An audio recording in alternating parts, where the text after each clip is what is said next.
Hi guys, welcome back to my YouTube channel. ഇന്നത്തെ വീഡിയോയിൽ again നമ്മൾ നമ്മുടെ സ്പിരിച്വാലിറ്റിനെ കുറിച്ചിട്ടാണ് സംസാരിക്കുന്നത്. ഞാൻ ഓൾറെഡി എന്റെ സ്പിരിച്വാലിറ്റിയുടെ ഒരു വീഡിയോ ചെയ്തപ്പോൾ ഞാൻ പറഞ്ഞിട്ടുണ്ടായിരുന്നു എന്റെ ഫിയർ, എന്റെ പേടികൾ കൊണ്ടാണ് ഞാൻ സ്പിരിച്വാലിറ്റി എന്ന് പറഞ്ഞിട്ടുള്ള സ്റ്റേജിലേക്ക് വന്നതെന്ന്. ആദ്യമേ പറയാം, അങ്ങനെ വരണം എന്ന് വിചാരിച്ചിട്ടല്ല എന്റെ പേടികളെ ഞാൻ ഹാൻഡിൽ ചെയ്യാനായിട്ട് ശ്രമിച്ചത്. ഞാൻ എന്റെ മൈൻഡ് കൺട്രോൾ ചെയ്യണം എന്നാണ് ഉദ്ദേശിച്ചുള്ളൂ. പക്ഷെ കൺട്രോൾ ചെയ്ത് വന്നപ്പോൾ എനിക്ക് മനസ്സിലായി, ഓക്കെ, എവിടെയോ എന്തൊരു പ്രശ്നമുണ്ട്. അപ്പൊ അത് എന്തൊക്കെയോ ഇങ്ങനെ ലീഡ് ചെയ്ത് വൺ ലീഡ്സ് ടു അനദർ എന്ന് പറഞ്ഞിട്ട് ഞാൻ സ്പിരിച്വാലിറ്റിയിലേക്ക് എത്തി.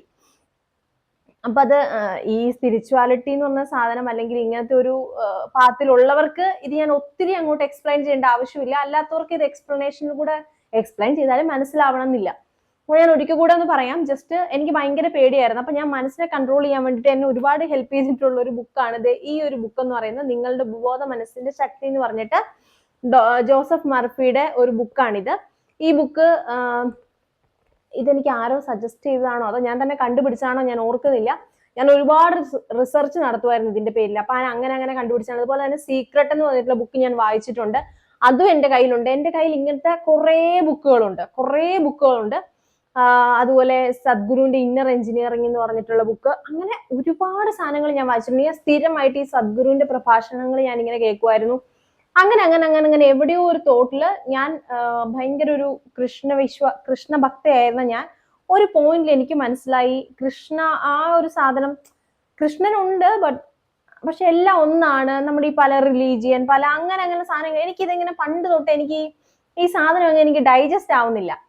ശരിയാണ്, നമ്മളൊരു പോയിന്റ് ദൈവമേ രക്ഷിക്കണേ എന്നുള്ള രീതിയിൽ അങ്ങ് പോയിക്കൊണ്ടിരുന്നു. പക്ഷെ എല്ലാരെയും പോലെ പോവാനുള്ളൊരു മാനസിക ബുദ്ധിമുട്ട്, കാരണം എവിടെ ഒരു പോയിന്റിൽ എനിക്ക് ഒന്നും അല്ല എന്നൊക്കെ മനസ്സിലായി കഴിഞ്ഞപ്പോൾ അത് പിന്നെ നമുക്ക് അറിയാവുന്ന ഒരു കാര്യം പിന്നെ നമുക്ക് തെറ്റായിട്ട് വിശ്വസിച്ചിരിക്കാൻ പറ്റില്ലല്ലോ. പക്ഷെ നമുക്കൊരു ക്ലാരിറ്റിയും ഇല്ല, ഇത് എന്താണെന്നുള്ളതിനെ കുറിച്ചൊരു അവയർനെസ്സും ഇല്ല. അങ്ങനെയാണ് ഞാൻ എന്താണ് ദൈവം എന്നറിയാൻ വേണ്ടിയിട്ടുള്ള ഒരു യാത്രയിലേക്ക് വരുന്നത്. അപ്പൊ അതിനു മുൻപ് മെനി ലീവ്സ് മെനി മാസ്റ്റേഴ്സ് എന്നൊക്കെ പറഞ്ഞിട്ടുള്ള, അതായത് നമ്മുടെ മൈൻഡിന്റെ കൺട്രോളിന് വേണ്ടിയിട്ട് അങ്ങനത്തെ ഒരു ഈ ബുക്ക് നിങ്ങൾ കണ്ടിട്ടുണ്ടോ എവിടെയെങ്കിലും? ഇത് ഡോക്ടർ ബ്രിയാൻ എൽവീസ് എന്ന് പറഞ്ഞിട്ടുള്ള ഒരു സൈക്കാട്രിസ്റ്റ്, അതെ, സൈക്കാട്രിസ്റ്റിന്റെ തന്നെ ആളുടെ ഒരു ബുക്കാണ്. ഇതിന്റെ തന്നെ പല പതിപ്പുകളുണ്ട്. അത് സെയിം സോൾ, അതായത് ഒരേ ആത്മാവ് നിരവധി ശരീരങ്ങൾ, അങ്ങനെ മെനി ലീവ്സ് മെനി മാസ്റ്റേഴ്സ്, അങ്ങനെ കുറെ ഉണ്ട്. അപ്പൊ അതിന്റെ ഒരു 1-2 ബുക്സും ഞാൻ വായിച്ചു. അതെല്ലാം കൂടെ ആയപ്പോ എനിക്ക് മറ്റേ കിളി പോയൊരു അവസ്ഥയായേ. കാരണം ഇത് എല്ലാം പറഞ്ഞു വരുന്നത് ഒരേ കാര്യമാണെങ്കിലും പക്ഷെ പല രീതിയിലാണ് എല്ലാവരും കമ്മ്യൂണിക്കേറ്റ് ചെയ്യുന്നത്. അപ്പൊ ഈ ബുക്ക് പ്യൂർലി വന്നിട്ട് മറ്റേ മാനിഫെസ്റ്റേഷൻ, നമ്മൾ മനസ്സിൽ വിചാരിക്കുന്ന കാര്യങ്ങൾ നടക്കാൻ വേണ്ടിയിട്ട് നമ്മുടെ മനസ്സാണ് ഏറ്റവും, അതാണ് ഇത് പറയുന്നത്. ഒരു പരിധിവരെ സീക്രട്ടും അത് തന്നെയാണ് പറയുന്നത്. പക്ഷെ ഇന്നർ എഞ്ചിനീയറിംഗ് എന്ന് പറഞ്ഞിട്ടുള്ള ഒരു പ്രോഗ്രാം നമ്മൾ പ്യൂർലി നമ്മളെ ആ ഒരു ടൂൾ ആക്കി നമ്മൾ യൂസ് ചെയ്യുക എന്നുള്ള ഒരു ഏതാണ്ട് ഇങ്ങനെയൊക്കെ തന്നെയുള്ളൊരു ഇതാണ് ഇന്നർ എഞ്ചിനീയറിംഗിലും. അങ്ങനെയാണ് എനിക്ക് മനസ്സിലായത്. നമ്മൾ മനസ്സിലാക്കേണ്ട ഓരോ ബുക്കും നമ്മൾ ആ ബുക്കല്ല റീഡ് ചെയ്യുന്നത്. ബുക്ക് ശരിക്കും നമുക്ക് വേണ്ടി അവൈലബിൾ ആയി. ഇപ്പൊ നമ്മൾ എത്ര ബുക്ക് വാങ്ങി വെച്ചാലും ആ ബുക്ക് വായിക്കാനായിട്ട് നമുക്ക് തോന്നുന്നല്ല, അതിന് ഓരോ ടൈമിംഗ് ഉണ്ടെന്ന് ഞാൻ വിശ്വസിക്കുന്നു. കാരണം ഒരു ബുക്കിന്റെ ഇന്ന പേജ് നമ്മൾ ഇന്ന ദിവസം വായിക്കണം എന്ന്, അത് ശരിക്കും പറഞ്ഞാൽ അത് ഓൾറെഡി റിട്ടേൺ ആയിട്ടുള്ള കാര്യമാണ്. കാരണം അന്ന് ആ പേജ് വായിച്ചാലേ നമുക്ക് മനസ്സിലാവുള്ളൂ. അതിന്റെ ഡീപ്പിലേക്ക് പോയാൽ നമുക്കൊന്നും മനസ്സിലാവത്തില്ല. ചില ബുക്കുകൾ നമ്മൾ മുന്നേ വായിച്ചതായിരിക്കും, പക്ഷെ ഇന്ന് അതെടുത്ത് വായിക്കുമ്പോൾ ഈ കാര്യം എനിക്ക് അന്ന് വായിച്ചപ്പോൾ മനസ്സിലായില്ലല്ലോ എന്ന് തോന്നാം. അത് ഇതുകൊണ്ടാണെന്ന് എനിക്ക് തോന്നിയിട്ടുണ്ട് കേട്ടോ. അങ്ങനെ ഒരുപാട് ബുക്കുകൾ ഞാൻ വായിച്ചിട്ടുണ്ട്. അങ്ങനെ ഞാൻ പറഞ്ഞല്ലോ, ലെന എന്ന് പറഞ്ഞിട്ടുള്ള ഒരാള് എന്റെ ലൈഫിൽ ഏറ്റവും ഭയങ്കര ഒരു ഇമ്പാക്ട് കൊണ്ടുവന്ന ഒരാളാണ്. ഞാൻ ഓക്കെ ആണ് എന്ന് എനിക്ക് മനസ്സിലാക്കി, ഓക്കെ കുഴപ്പമില്ല, ഇതും ഒരു വഴിയാണെന്ന് എനിക്ക് മനസ്സിലായത് ശരിക്കും പുള്ളിക്കാരി കാരണമാണ്. ഞാൻ ഭയങ്കര താങ്ക്ഫുൾ ആണ് കേട്ടോ. ആ സമയത്ത് ഞാൻ പുള്ളിക്കാരിക്ക് മെസ്സേജൊക്കെ അയച്ചിട്ടുണ്ടായിരുന്നു. അപ്പൊ ഞാൻ പറഞ്ഞു വന്നത്, ഈ ബുക്ക് എന്ന് പറയുന്ന സാധനം, ഈ ബുക്കുകൾ, ഇങ്ങനെ ഓരോ ബുക്കുകൾ എന്നിലേക്ക് എത്തുന്ന സമയത്തും ഞാൻ പറഞ്ഞ പോലെ എനിക്ക് എന്റെ മൈൻഡ് ഒന്ന് കൺട്രോൾ ചെയ്യണം. മൈൻഡ് കൺട്രോൾ ചെയ്താൽ എന്റെ പേടി എനിക്ക് സ്വാഭാവികമായിട്ടും ഓവർകം ചെയ്യാൻ പറ്റില്ലോ എന്നുള്ളതായിരുന്നു എന്റെ ഒരു മനസ്സിൽ. പക്ഷെ അതിനൊക്കെ വളരെ മുൻപ്, ഒരു കൊച്ചായിരിക്കുന്ന സമയം തൊട്ട് നമ്മുടെ ഈ വീട്ടിൽ പ്രാർത്ഥനകൾ ചെല്ലുന്ന സമയത്ത്, നമ്മുടെ വീട്ടിൽ സ്ഥിരമായിട്ട് പ്രാർത്ഥന മസ്റ്റായിട്ട് ചെല്ലണമായിരുന്നു. അപ്പോൾ നമ്മളൊരു ഈഴവ ബാക്ക്ഗ്രൗണ്ട് ആയതുകൊണ്ട് തന്നെ ശ്രീനാരായണ ഗുരു എഴുതിയ ദൈവദർശനം, അതുപോലെ അങ്ങനെ കുറെ പ്രാർത്ഥന, എനിക്കിപ്പോഴും എല്ലാ പ്രാർത്ഥനകളും തന്നെ അറിയാം. ജസ്റ്റ് അതിന്റെ തുടക്കം കിട്ടിയാൽ ഞാൻ പ്രാർത്ഥിക്കും. കാരണം വീട്ടിൽ അത്രയും പെർട്ടിക്കുലർ ആയിട്ട് പ്രാർത്ഥനകൾ കർശനമായിരുന്നു, ചെല്ലിയേ പറ്റുള്ളൂ. അപ്പൊ നമ്മൾ ചെറുതിലേ തൊട്ട് ഇങ്ങനെ ചെല്ലിക്കൊണ്ടിരുന്നു. അപ്പൊ അതിനകത്ത് നമ്മൾ കുടുംബയോഗത്തിനൊക്കെ പോകുന്ന സമയത്ത് ഗദ്യ പ്രാർത്ഥന എന്ന് പറഞ്ഞൊരു പ്രാർത്ഥനയുണ്ട്. അതിനകത്ത് അത് അതിന്റെ ഒരു ഐതിഹ്യം, അതായത് ഒരു ഹിസ്റ്ററി പറയുവാണെന്നുണ്ടെങ്കിൽ വിശ്വാസം ഇല്ലാത്ത ഏതോ ഒരു ആള് ശ്രീനാരായണ ഗുരുവിന്റെ അടുത്ത് പോയി ചോദിക്കുകയാണ്, എനിക്ക് അങ്ങനെ ദൈവത്തിലൊന്നും വലിയ വിശ്വാസം അങ്ങനെയൊന്നും ഇല്ല, പക്ഷെ എനിക്കും പ്രാർത്ഥിക്കാമല്ലോ, അല്ലെങ്കിൽ എനിക്ക് ദൈവം വിശ്വാസം ഇല്ലാത്ത ഒരാളെ എങ്ങനെ പ്രാർത്ഥിക്കണം, എന്ത് പറഞ്ഞാണ് ആള് പ്രാർത്ഥിക്കേണ്ട, ഒരു പെർട്ടിക്കുലർ ദൈവത്തിൽ വിശ്വാസം ഇല്ല, അങ്ങനെ എന്തോ ഒരു പുള്ളിയുടെ അടുത്തൊരു ക്വസ്റ്റ്യൻ ചോദിക്കുന്നു. അപ്പൊ പുള്ളി ഓക്കെ എങ്കിൽ നീ ഈ പ്രാർത്ഥന ഇത് ചൊല്ലിക്കോളൂ അങ്ങനെ എന്തോ പറഞ്ഞിട്ടാണ് ഈ ഗദ്യ പ്രാർത്ഥന എന്ന് പറഞ്ഞിട്ടുള്ള പ്രാർത്ഥന ആൾക്ക് പറഞ്ഞു കൊടുക്കുന്നത്. അത് അറിയാവുന്ന ആളുകൾക്ക് അറിയാം. അതിന്റെ സ്റ്റാർട്ടിങ് ഓം കാണപ്പെടുന്നതൊക്കെയും സ്ഥൂലം, സൂക്ഷ്മം, കാരണം എന്നീ 3 രൂപങ്ങളോട് കൂടിയതും പരമാത്മാവിൽ നിന്നുമുണ്ടായി അതിൽ തന്നെ ലയിക്കുന്നതുമാകുന്നു. എന്നാൽ പരമാത്മാവല്ലാതെ വേറൊന്നുമില്ല. മനസ്സിലായോ? ഇങ്ങനെയാണ് ഇതിന്റെ തുടക്കം. അപ്പൊ ഞാൻ പണ്ട് തൊട്ട് ഇതിങ്ങനെ പ്രാർത്ഥിക്കും. നമുക്ക് ആദ്യത്തെ ഒരു ക്യൂരിയോസിറ്റിക്ക്, കാരണം ഇതൊരാൾ പറഞ്ഞു കൊടുത്ത്, ഇതൊരു പ്രാർത്ഥന പോലെ ഇങ്ങനെ പാട്ട് പോലെ ചൊല്ലുന്നതല്ല, ഇത് പറയുന്നതാ. അപ്പൊ നമ്മുടെ ഒരു ഇങ്ങനത്തെ പ്രാർത്ഥന യോഗത്തിൽ പൊതുവെ ഇങ്ങനെ പറഞ്ഞു കൊടുക്കുന്ന സംഗതി വളരെ കുറവല്ലേ. അപ്പൊ എനിക്ക് എന്തോ ഇങ്ങനെ ഭയങ്കര ഇഷ്ടപ്പെട്ടു. അപ്പൊ ഇത് ഞാൻ ഇടയ്ക്ക് ഇങ്ങനെ വായിച്ചൊക്കെ കൊടുക്കും. അപ്പൊ നമ്മൾ ചൊല്ലുന്നത് ആളുകൾ ഏറ്റു ചൊല്ലും അങ്ങനെ. അപ്പൊ നമുക്ക് അന്നത്തെ ചെറിയ പ്രായത്തിൽ നമുക്കിത് കാണാതെ പഠിക്കണം, എന്നിട്ട് നമ്മൾ നോക്കാതെ ഇത് പറഞ്ഞു കൊടുക്കണം എന്നൊക്കെ ഉള്ളത്, അതിന്റെ പേരിൽ എന്തോ ആണ് ഞാനിത് പഠിച്ചത്. പക്ഷെ പിന്നെ നമ്മൾ ഈ പ്രാർത്ഥനകൾ നമ്മുടെ ലൈഫിൽ നിന്ന് അങ്ങനെ പോയി, നമ്മൾ അങ്ങനെ പ്രെയർ ചെയ്യുന്ന ഒരാളല്ലാതായി പോയി, അമ്പലങ്ങളിൽ പോയാലും പ്രാർത്ഥിക്കാതായി, അങ്ങനെ ഒരു ലെവലിലേക്ക് വന്നപ്പോൾ ഈ പ്രാർത്ഥന, ഈ ഒരു സംഗതി മാത്രം എനിക്ക് എപ്പോഴെങ്കിലും വലിയൊരു ടെൻഷൻ വരുമ്പോഴോ ഒരു ഭയങ്കര ഒരു സങ്കടം വരുമ്പോഴോ ഈ ഒരു സാധനം ഞാൻ റിപ്പീറ്റ് ആയിട്ട് ഞാൻ ചെല്ലാൻ തുടങ്ങി. ഓം കാണപ്പെടുന്നതൊക്കെയും സ്ഥൂലം, സൂക്ഷ്മം, ഭയങ്കരമായിട്ട് ഡീപ്ലി ഞാൻ മെഡിറ്റേറ്റ് ചെയ്യുന്ന ഒരു പോലെ, അതായത് ഞാൻ ഭയങ്കര വേറെ ഒന്നും ശ്രദ്ധിക്കാതെ ഈ ഒരു പ്രാർത്ഥനയിൽ മാത്രം ഞാൻ കണ്ണടച്ചിട്ട് ജസ്റ്റ് എന്തോ ഒരു വൈറ്റ് കളറിലുള്ള ഒരു വെളിച്ചം പോലെ എനിക്ക് എപ്പോഴും ഇങ്ങനെ കണ്ണടയ്ക്കുമ്പോൾ ഫീൽ ചെയ്യും. അപ്പൊ ഞാൻ ആ ഒരു വെളിച്ചത്തിൽ മാത്രം ശ്രദ്ധിച്ചിട്ട് ഞാൻ എപ്പോഴും ഇങ്ങനെ ഈ പ്രാർത്ഥന ചെല്ലാൻ തുടങ്ങി. അപ്പൊ ഇതിന്റെ ഈ പ്രാർത്ഥന അറിയാവുന്നവർക്ക് അറിയാം. ഓം കാണപ്പെടുന്നതൊക്കെയും, അതായത് നമ്മുടെ ഈ പ്രപഞ്ചം, ഓം കാണപ്പെടുന്നതൊക്കെയും എന്ന് പറഞ്ഞാൽ നമ്മുടെ കണ്ണിൽ നമ്മൾ കാണുന്നതെല്ലാം, അതാണ് അതിന്റെ മീനിങ്. ഓം കാണപ്പെടുന്നതൊക്കെയും സ്ഥൂലം, സൂക്ഷ്മം, കാരണം. സ്ഥൂലം എന്ന് പറഞ്ഞാൽ ഞാൻ മനസ്സിലാക്കിയത് വെച്ചിട്ടാണ് ഞാൻ പറയുന്നത്, നമ്മുടെ ശരീരമാണ്. സൂക്ഷ്മം എന്ന് പറഞ്ഞിട്ടുണ്ടെങ്കിൽ നമ്മുടെ ആത്മാവാണ്. ഞാൻ ഇപ്പോഴും പറയാണ്, ഇത് എനിക്കാരും പറഞ്ഞു തന്നതല്ല, ഞാൻ സ്വയം എൻ്റെ ഒരു അറിവ് വെച്ചിട്ടോ അല്ലെങ്കിൽ എൻ്റെ ഒരു ഈ മെഡിറ്റേഷന്റെ ഇതൊക്കെ കൊണ്ടോ വെച്ചിട്ട് ഞാൻ പറയുന്നതാണ്. ചിലപ്പോൾ ഇത് തെറ്റായിരിക്കാം, നിങ്ങളുടെ ഒരു കാഴ്ചപ്പാടിൽ തെറ്റായിരിക്കാം. തെറ്റാണെങ്കിൽ എന്നോട് ക്ഷമിക്കണം. അപ്പോൾ സ്ഥൂലം, സൂക്ഷ്മം എന്ന് പറയുന്നത് സൂക്ഷ്മമായിട്ടുള്ള നമ്മുടെ ഉള്ളിലുള്ളത് ആത്മാവാണ്. കാരണം എന്തിനാണോ ഇതെല്ലാം, അതാണ് കാരണം. അതായത് 3 കാര്യങ്ങളാണ് നമ്മുടെ ശരീരം, അതായത് നമ്മുടെ ആത്മാവ്, എന്ത് കാരണം, എന്താണോ ഇതിന്റെ റീസൺ. അതായത് ഓരോരുത്തർക്കും ഓരോ കർമ്മഫലങ്ങളുണ്ട്, അതായത് കർമ്മയോഗങ്ങളുണ്ട്, നമ്മൾ ചെയ്യേണ്ടതായിട്ടുള്ള കാര്യങ്ങൾ. അല്ലെങ്കിൽ ഈ ഒരു ദൈവം എന്ന് പറയുന്നത് ശരിക്കും പറഞ്ഞാൽ ഒരു വളരെ വോയിഡ്, ശൂന്യതയാണ്. ദൈവം എന്ന് പറഞ്ഞാൽ വളരെ ശൂന്യതയാണ്, ഒന്നുമില്ല. അപ്പൊ ദൈവത്തിന് ഇങ്ങനത്തുള്ള ഈ കാര്യങ്ങൾ, കൊച്ചു കാര്യങ്ങളൊക്കെ ഫീൽ ചെയ്യണം എന്നുണ്ടെങ്കിൽ അതിന് വേണ്ടിയിട്ടാണ് ഈ ഇല്യൂഷൻ പോലെ ഈ ഒരു ഭൂമി ഉണ്ടാക്കിയിരിക്കുന്നത്. അപ്പോ ആ ഒരു ഭൂമിയിൽ ഇപ്പൊ നമ്മുടെ ഒരു ഇമോഷൻ മനസ്സിലാവണമെങ്കിൽ നമ്മുടെ ഈ ശരീരം വേണം. മനസ്സിലായോ? ഈ ആത്മാവ് നമ്മുടെ ആ പരമാത്മാവിൽ നിന്ന് വിട്ട് നമ്മുടെ ആത്മാവ് വന്ന്, ആ ആത്മാവ് ഇതുപോലത്തെ പല പല ശരീരങ്ങൾ എടുത്തിട്ട് ഞാനും നിങ്ങളും അങ്ങനെ ഓരോരുത്തരും, മനസ്സിലായോ? ആ ആത്മാവെല്ലാം ഒരു ശരീരം ഉണ്ടെങ്കിൽ മാത്രം അതിന് എക്സ്പീരിയൻസ് ചെയ്യാൻ പറ്റത്തുള്ളൂ. ഇമോഷൻസ് ആയിക്കോട്ടെ, ഈ ഒരു അറിവ് നേടാൻ പറ്റുള്ളൂ. അതായത് ഈ ഒരു ഗദ്യപ്രാർത്ഥനയിൽ തന്നെ പറയുന്നുണ്ട്, ഇവയൊക്കെയും ഇല്ലാതെ പോയാലും നാം ഇപ്രകാരം പ്രകാശിച്ചുകൊണ്ട് തന്നെയിരിക്കും. ജനനം, മരണം, ദാരിദ്ര്യം, രോഗം, ഭയം ഇതൊന്നും നമ്മെ തീണ്ടുകയില്ല. ഇപ്രകാരം ഉപദേശിക്കപ്പെടുന്ന തിരുവാക്കുകളെയും ഈ തിരുവാക്കുകളുടെ ഉപദേഷ്ടാവായ പരമാത്മാവിനെയും ഞാൻ ഊണിലും ഉറക്കത്തിലും ഇടവിടാതെ എല്ലായ്പ്പോഴും ചിന്തിക്കുമാറാകണമേ. നീ എന്റെ സകല പാപങ്ങളും കവർന്നെടുത്തുകൊണ്ട് എനിക്ക് നിന്റെ പരമാനന്ദം നൽകണമേ. എന്റെ ലോകവാസം കഷ്ടപ്പാട് കൂടാതെ കഴിഞ്ഞുകൂടുന്നതിനും ഒടുവിൽ നിന്റെ പരമപദം പ്രാപിക്കുന്നതിനും നിന്റെ അനുഗ്രഹം എന്നിൽ ഉണ്ടാകണമേ എന്നാണ്. ഇതിനിടയിലാണ്, അതായത് നമ്മൾ ഇതൊക്കെ ഉണ്ടാവുന്നതിന്, അതായത് നമ്മളും എല്ലാം ഉണ്ടാവുന്നതിന് മുൻപിലും ആകെ ഉണ്ടായിരുന്ന അറിവാണ്. അതായത് പരമാത്മാവ് മാത്രമാണ് മൊത്തത്തിലുണ്ടായിരുന്നത്. നമ്മൾ പരമാത്മാവിന്റെ ചെറിയ ചെറിയ പീസസ് മാത്രമാണ്. അപ്പോൾ ഇപ്പോൾ എന്താ പറയുന്നത്, ഒരു എക്സാമ്പിൾ നിങ്ങൾക്ക് എല്ലാം മനസ്സിലാവുന്നുണ്ടോ എന്ന് എനിക്കറിയില്ല. അതായത് എന്നെ പോലുള്ള ആളുകൾക്ക് ഇത് വളരെ പെട്ടെന്ന് തന്നെ ക്ലിയർ ആവും, കിട്ടി ആ സാധനം വരും. പക്ഷെ അല്ലാത്ത ആൾക്കാർക്ക് ഇത് മനസ്സിലാക്കാൻ ഞാൻ പറഞ്ഞു തരാനും കുറച്ച് ഡിഫിക്കൽട്ടാണ്. ഇപ്പോ സൂര്യന്റെ ഒരു സൂര്യൻ എന്നല്ല, ഇപ്പൊ എന്താ പറയാ, ഇപ്പൊ ഒരു ലൈറ്റിന്റെ റിഫ്ലക്ഷൻ എന്ന് പറയുമ്പോൾ അതിന്റെ ഓരോരോ റേസും ഉണ്ടല്ലോ, എന്താ പറയാ, ഓരോരോ പ്രകാശം ഇങ്ങനെ പോവുമല്ലോ, ഇങ്ങനെ ഒരു ഇത് വരുമ്പോ അല്ല, ഈ 5 വിരല്, ഈ ഒരു കയ്യിലാണല്ലോ ഈ 5 വിരലുള്ളത്. പക്ഷെ ഈ ഒരൊറ്റ വിരൽ, ഇത് തള്ളവിരല്, ഇത് ചൂണ്ടുവിരല്, നടുവിരല്, മോതിരവിരല്, കുഞ്ഞുവിരൽ, ഇങ്ങനെ പറയും. പക്ഷെ ഇതെല്ലാം ഈ 5 വിരലും ചേരുന്നത് എന്താണ്? ഈ കൈയാണ്. അപ്പൊ ഈ ചെറുവിരൽ ഒറ്റയ്ക്കാണെന്ന് നമുക്ക് പറയാൻ പറ്റില്ലല്ലോ. ചെറുവിരല് കയ്യിൽ തന്നെയാണല്ലോ ഉള്ളത്. അതാണ് സംഭവം. മനസ്സിലായോ? അപ്പൊ അതായത് നമ്മളെല്ലാവരും പരമാത്മാവിന്റെ ചെറിയൊരു ഡ്രോപ്പ് മാത്രമാണ്, ചെറിയൊരു സാധനം മാത്രമാണ്. മനസ്സിലായോ? അപ്പോ ആ ഒരു പരമാത്മാവിന് ഈ കാര്യങ്ങളെല്ലാം, ഈ ഒരു ആളുടെ ഒരു ഇല്യൂഷൻ ആണ് എന്ത്? നമ്മളെല്ലാവരും, നമ്മൾ ഈ കാണുന്നതെല്ലാം. അതായത് ഇതെല്ലാം നീർക്കുമിള പോലെ നിലയറ്റതാകുന്നു എന്നാണ് പറയുന്നത്. അതായത് ഗദ്യ പ്രാർത്ഥനയാണ് ഞാൻ ആക്ച്വലി പറയാൻ ഉദ്ദേശിക്കുന്നത്. ഗദ്യ പ്രാർത്ഥന ഞാൻ കമന്റിൽ എങ്ങാനും പിൻ ചെയ്ത് കൊടുക്കാം കേട്ടോ. നിങ്ങളത് വായിച്ചു നോക്കിക്കോ. അപ്പൊ നിങ്ങൾക്ക് കറക്റ്റ് പിക്ചർ കിട്ടും, ഞാൻ എന്താ പറയുന്നത് എന്നുള്ളത് മനസ്സിലാകും. നമുക്ക് അറിവ് നേടുക, നമുക്ക് മോക്ഷത്തിലേക്ക് എത്തുക എന്നുള്ളത് മാത്രമാണ് ശരിക്കും നമ്മുടെ ജീവിതത്തിന്റെ ഒരു ഏറ്റവും വലിയൊരു ലക്ഷ്യം എന്ന് പറയുന്നത്. നമ്മൾ ആരാണ് എന്ന് നമ്മൾ ആരാണ് എന്ന് നമുക്ക് നമ്മുടെ ഉള്ളിൽ ഒരു ചോദ്യം വരുമ്പോൾ തന്നെ നമ്മൾ ആ ഒരു മോക്ഷം എന്നുള്ള ഒരു ജേണിയിലേക്ക് നമ്മൾ കടന്നു കഴിഞ്ഞു എന്നാണ് ഞാൻ വിശ്വസിക്കുന്നത്. ചില ആൾക്കാർക്ക് നമ്മളിപ്പോ ഈ പറയുന്ന കേട്ടാ പിന്നെ എന്തിനാണെന്നൊക്കെ തോന്നും.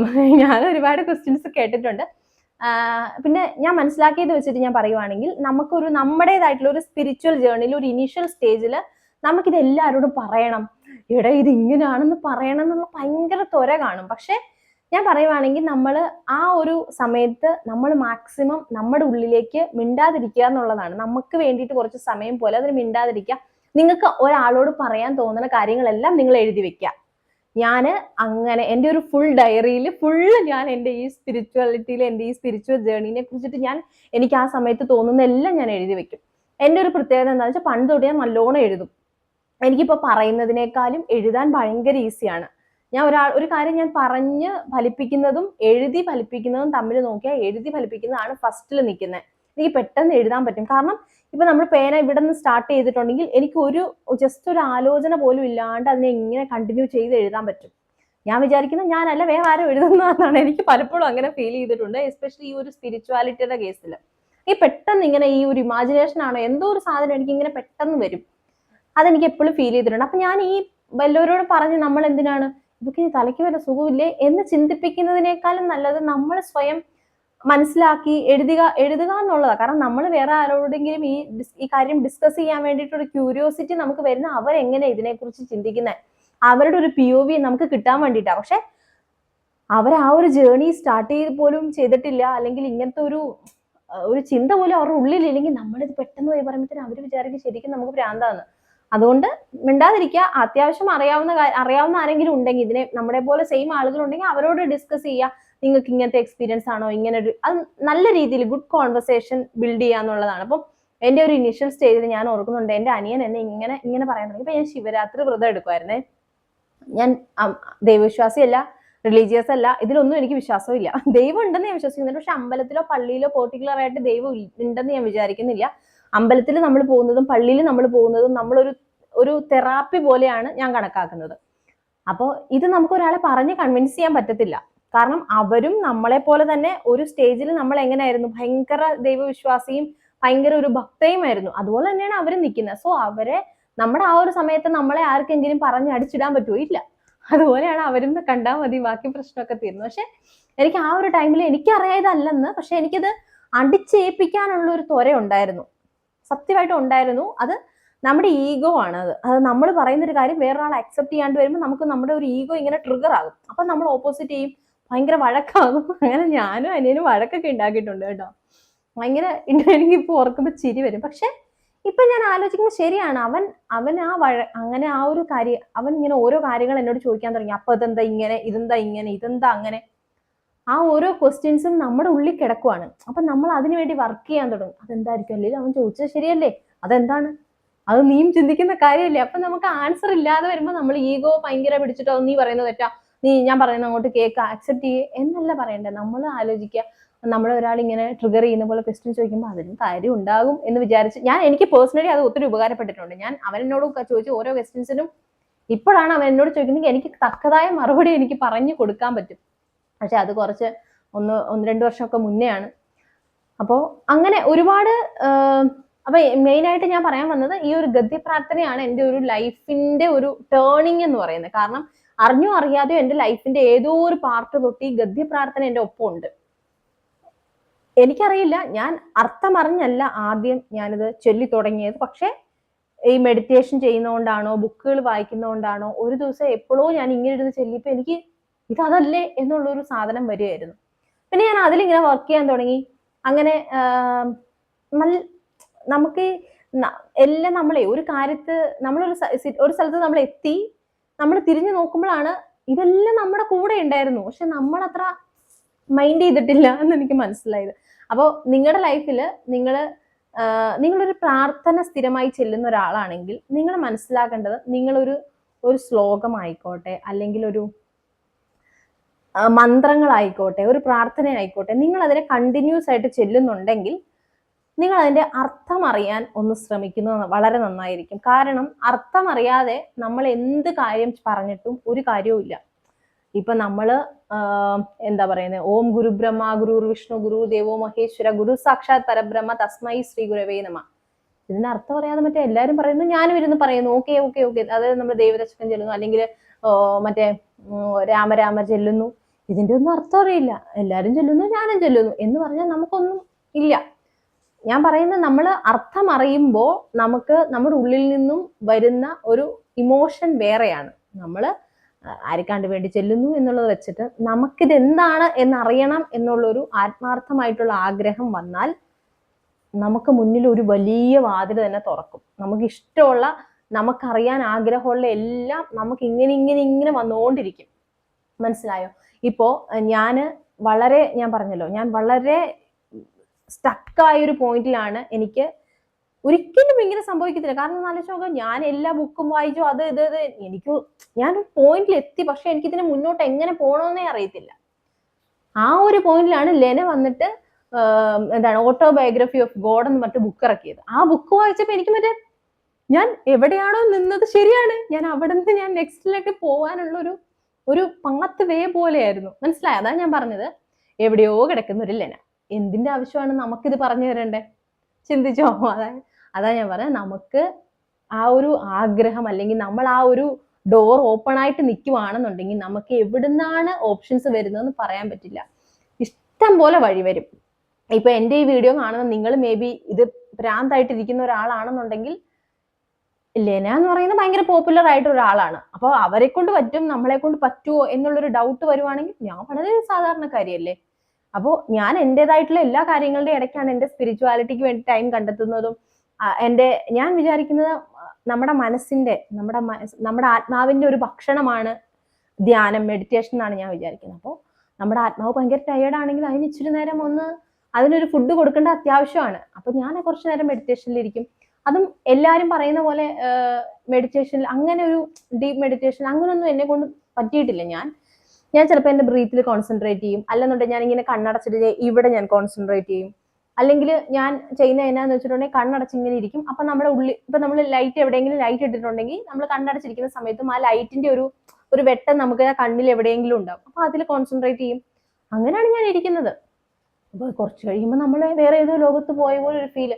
പിന്നെ ഞാൻ സ്ഥിരമായിട്ട്, അതായത് ഒരു 1 year ബാക്ക് ഒക്കെ വരെ ഞാൻ സ്ഥിരമായിട്ട് ജ്ഞാനപ്പാന കേൾക്കുമായിരുന്നു. അപ്പൊ ഒരു 44 മിനിറ്റ് ആണല്ലോ ആ പാട്ടുള്ളത്. അപ്പൊ ആ പാട്ട് അങ്ങനെ പ്ലേ ചെയ്ത് വെക്കും. അപ്പൊ നമുക്ക് ഡിസ്റ്റർബൻസ് ഒന്നും ഉണ്ടാവാതിരിക്കും. കാരണം നമ്മൾ മെഡിറ്റേഷൻ ചെയ്യുമ്പോൾ സൗണ്ട് ഒന്നും കേൾക്കാതെ വരുമ്പോൾ ചിലപ്പോൾ അമ്മ ഒന്ന് നോക്കിയും എന്തൊരു സൗണ്ട് ഒന്നും ഇല്ലല്ലോ, അതിലും നല്ലത് ഞാനിങ്ങനെ ജ്ഞാനപ്പാന ഇങ്ങനെ പ്ലേ ചെയ്ത് വെച്ചേക്കും, എന്നിട്ട് ഞാൻ ഇങ്ങനെ ഇരിക്കും. അപ്പൊ ഞാൻ എന്നാ വിചാരിക്കുന്ന വെച്ചിട്ടുണ്ടെങ്കിൽ, ജ്ഞാനപ്പാന അതിന്റെ ആ പറയുന്ന കാര്യങ്ങളെല്ലാം ഭയങ്കര അർത്ഥവത്തല്ലേ. നമ്മുടെ ഈ പറഞ്ഞ ഗദ്യ പ്രാർത്ഥനയിൽ എന്താണോ ഉള്ളത് അതിനെ തന്നെ കുറച്ചൊന്ന് എസ്റ്റാബ്ലിഷ് ചെയ്ത് കൊടുത്തിരിക്കുകയാണ് ജ്ഞാനപ്പാനയിൽ. അപ്പോൾ എല്ലാം എനിക്ക് ഒന്നുപോലെയാണ് തോന്നുന്നത്. എല്ലാത്തിന്റെയും മീനിങ് ഞാൻ എന്താണോ അന്വേഷിക്കുന്നത് അതിലേക്കാണ് എനിക്ക് വരുന്നത്. അപ്പോൾ എനിക്കത് ഭയങ്കര റിലീഫാണ്. ഞാൻ ആദ്യത്തെ കുറച്ച് 10-15 മിനിറ്റ് ഞാൻ ഇങ്ങനെ ആ പാട്ടിൽ ശ്രദ്ധിക്കും. പിന്നീട് ഞാൻ ആ പാട്ടിലേക്ക് അങ്ങ് പോകും. നമുക്ക് ഓരോ കാര്യങ്ങൾ മനസ്സിലാവാൻ തുടങ്ങും. അതൊക്കെ നമുക്ക് ഒരിക്കലും എനിക്ക് വന്നിരുന്ന് നിങ്ങൾക്ക് എക്സ്പ്ലെയിൻ ചെയ്ത് തരാനേ പറ്റില്ല. നമ്മളത് എക്സ്പീരിയൻസ് ചെയ്താൽ മാത്രം മനസ്സിലാവത്തുള്ളൂ. അല്ലാണ്ട് ഇതെന്താണ്, നിങ്ങൾക്ക് എന്ത് ഫീലാണ് കിട്ടിയതെന്നൊക്കെ ചോദിച്ചാൽ നമുക്കൊന്നും പറയാനില്ല. അപ്പോൾ ഞാൻ വിചാരിച്ചു ഇടയ്ക്കിടയ്ക്ക് എനിക്ക് വന്നിട്ട് ഇങ്ങനെ നിങ്ങളോട് എൻ്റെ സ്പിരിച്വാലിറ്റിയെ കുറിച്ച് പറയണം എന്ന് എനിക്ക് തോന്നി. കാരണം ഇത് ആവശ്യമുള്ള ഒരുപാട് പേര് നമ്മുടെ സൊസൈറ്റിയിൽ എന്നെപ്പോലുള്ള ഒരുപാട് പേരുണ്ട് എന്ന് എനിക്ക് തോന്നി. എന്നെപ്പോലുള്ള ആൾക്കാർക്ക് വേണ്ടിയിട്ടാണ് ഞാൻ ഇത് ഷെയർ ചെയ്യുന്നത്. സോ എന്നെ പോലെ ഒരാളല്ല നിങ്ങൾ. ഇത് ഞാൻ കേട്ടിട്ട് നിങ്ങൾക്ക് അങ്ങനെയാണ് മനസ്സിലായതെങ്കിൽ നിങ്ങൾ ഇതിനെക്കുറിച്ച് അഭിപ്രായം ഒന്നും പറയണമെന്നില്ല. നിങ്ങൾ അങ്ങനെ തന്നെ സ്കിപ്പ് ചെയ്ത് പൊക്കോളൂ എന്നാണ് എനിക്ക് പറയാനുള്ളത്. എന്നെ പോലെ ഒരാളാണ് നിങ്ങളെങ്കിൽ ഉറപ്പായിട്ടും കമന്റ് ചെയ്യണം. എന്താണ് നിങ്ങൾക്ക് ഇതിന്ന് മനസ്സിലായത്, നിങ്ങളുടെ ഈ ഒരു മോട്ടീവ് എന്തായിരുന്നു എന്നുള്ളത് നിങ്ങൾ ഷെയർ ചെയ്യണം. അപ്പോൾ വേറൊരു വീഡിയോ ആയിട്ട് ഉടനെ തന്നെ കാണാം കേട്ടോ. ബൈ.